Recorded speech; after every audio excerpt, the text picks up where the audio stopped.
행복은 습관이다. 그러므로 그것을 개발시켜라. 엘버트 허버드.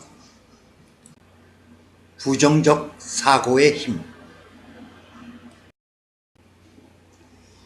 대부분이 부정적인 사람들은 다른 직업을 갖거나 더 좋은 장소에 살거나 다른 사람과 결혼하면 자신이 긍정적인 사람이 될 수 있다고 생각한다. 그러나 행복은 더 나은 환경이라고 해서 생기는 것은 아니다. 부정적 태도를 가진 사람은 어디에서 누구와 살아도 부정적인 사람이 될 것이다. 습관의 힘으로 인하여 우리는 기본적으로 긍정적이거나 부정적인 태도 중 한 가지를 지닌다. 우리의 환경은 날씨에 따라 바뀌지만 우리의 태도는 변함이 없다. 부정적인 사람은 현실적이 되자는 말로 자신의 입장을 변호한다. 긍정적인 사람은 현실 상황 너머를 바라보면서 가능성의 관점에서 사람과 상황을 본다. 결혼한 지 3개월 된 론과 스코트의 예를 들어보자.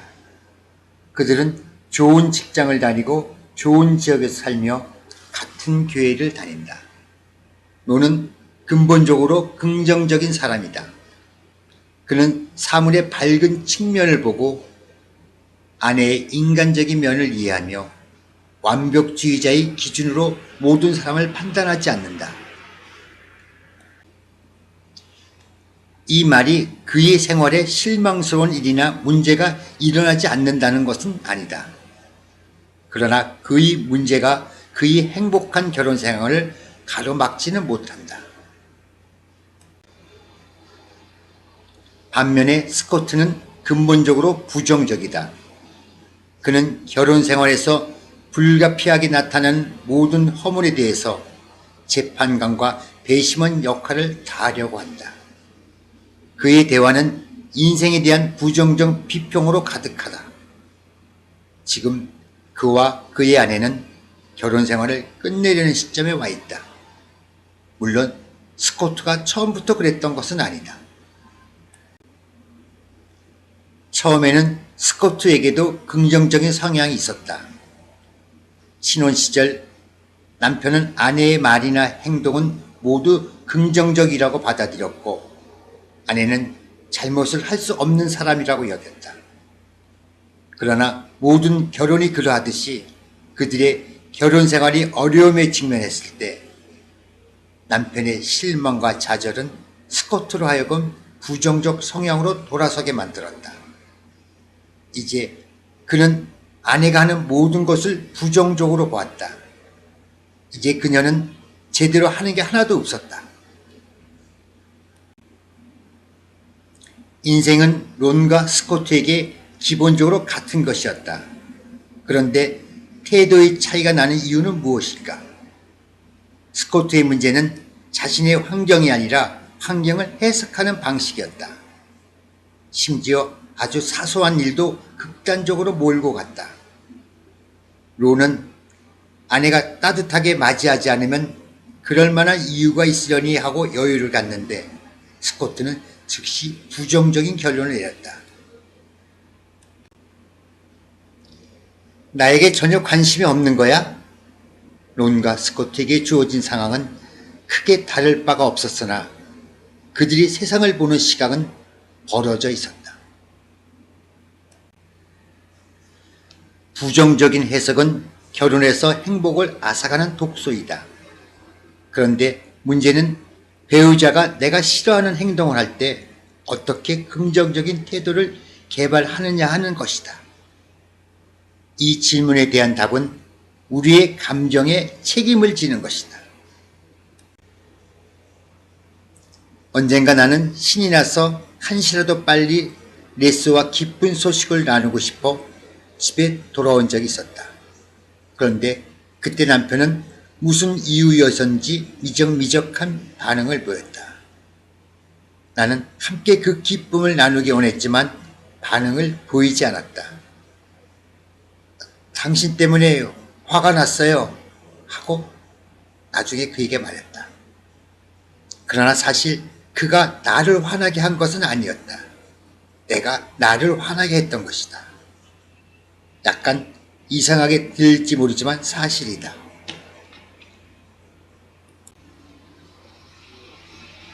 레스가 나와 함께 기뻐하지 않는 이유가 무엇인지를 살펴보기도 전에 나는 비약해서 부정적인 결론을 내렸다. 남편은 나에게 좋은 일이라는데도 감신이 없단 말이야. 그는 자기에게만 관심이 있을 뿐이야. 반면에 그날 직장에서 일이 진척되지 않아 기분이 상해 있던 레스는 이렇게 생각한다. 이 여자는 나에게 관심이 없어. 오직 자기에게만 관심 있는 것 같아. 그 시간 이후로 우리는 흠도 잡지도 말고 남의 탓도 하지 말자는 태도를 취하려고 노력했다.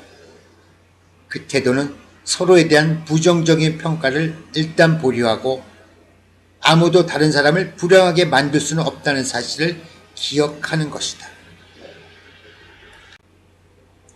사람은 누구나 자신의 태도에 대해 책임이 있다.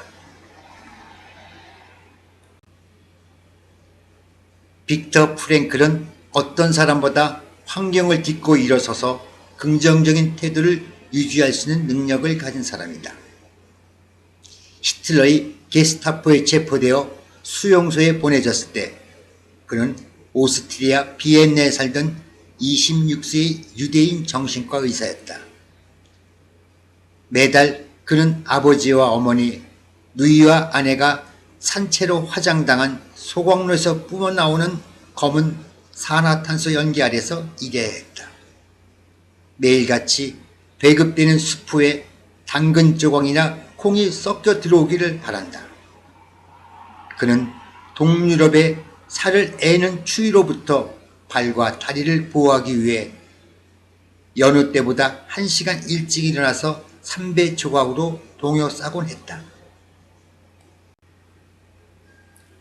마침내 빅터 프랭클이 치료를 받으려 불려갔을 때 그는 강한 백열등 아래 벌거벗은 채로 서 있었다. 빛 저편에는 어두운 그림자 뒤로 광택이 나는 구두를 신은 남자들이 터벅터벅 소리를 내며 왔다 갔다 했다. 여러 시간 동안 그들은 그를 좌절시킬 목적으로 생각할 수 있는 갖가지 거짓말을 동원해 질문과 비난으로 그를 괴롭히고 있었다. 이미 그들은 그의 아내와 가족, 저작물, 옷가지, 결혼반지 외에도 가치 있어 보이는 모든 것을 빼앗아 갔다.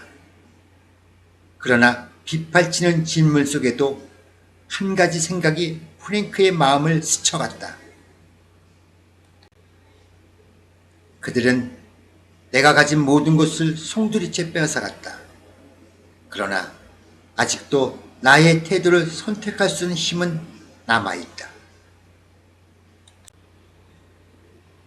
감사하게도 대부분의 사람들은 유대인들이 나치 독일에서 겪어야 했던 그 잔혹한 환경에 대처할 필요가 없다.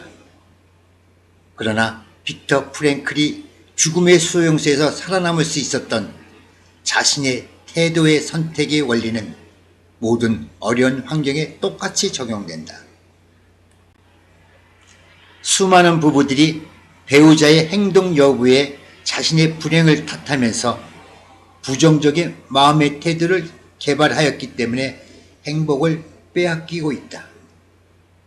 이것은 사람이 결혼 생활에서 범할 수 있는 최악의 실수이다. 우리는 상담을 하면서 종종 다음과 같은 말을 듣는다. 아내의 말이 나에게 상처를 줍니다. 남편이 나를 화나게 합니다. 사실은 말이 사람에게 상처를 주거나 화나게 하는 것이 아니다. 사람은 스스로 화나게 할 뿐이다. 물론 화나는 것은 우리가 싫어하는 것에 대한 자연스러운 반응이다. 그러나 그 반응은 보다 더 건설적이고 긍정적인 반응을 이끌어낼 수 있는 역할을 할 수도 있다. 우리가 다스리고 통제해야 할 부분이 외부의 사건에 있지 않고 우리 자신 속에 있음을 인정한다면 우리는 불쾌한 사건을 재해석하고 긍정적인 태도를 개발할 수 있을 것이다.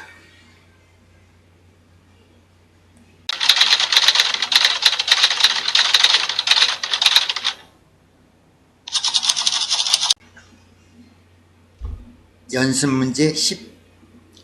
탓하기 게임을 피하기. 상대를 탓하지 않고 책임을 지는 것은 불행한 결혼 시나리오를 해결하는 데 결정적 역할을 한다. 워크북 연습 문제 탓하기 게임 피하기는 당신과 배우자가 자기 태도에 책임을 지고 어려운 시기를 극복해 나가도록 도와줄 것이다.